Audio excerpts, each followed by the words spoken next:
কলকাতা শহরে বসেই সিম কার্ড জালিয়াতি, গ্রাহকদের গোপন তথ্য দিয়ে নতুন করে সিম কার্ড তুলে সেই সিম কার্ড অ্যাক্টিভ হচ্ছে এবং সেই অ্যাক্টিভ সিম কার্ড পৌঁছে যাচ্ছে প্রতারকদের হাতে।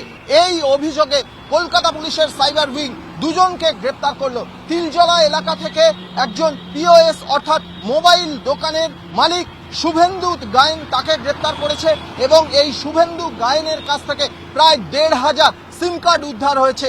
এই ১৫০০ সিম কার্ডের যারা মালিক তারা ইতিমধ্যেই সিম কার্ড তুলেছেন, কিন্তু ডুপ্লিকেট সিম কার্ড তৈরি করে বা ডুপ্লিকেট সিম কার্ড তুলে সেগুলোকে অ্যাক্টিভ করে বিক্রি করার চেষ্টায় ছিল শুভেন্দু গায়েন। মুক্তারাম বাবু স্ট্রিটে একজনকে গ্রেপ্তার করেছে পুলিশ, মোট দুজনকে এই ঘটনায় গ্রেপ্তার করেছে পুলিশ। মূলত কোন কোন রাজ্যে এই সিম কার্ডগুলি চলে যেত সেই বিষয়টা জানার চেষ্টা করছে কলকাতা পুলিশ।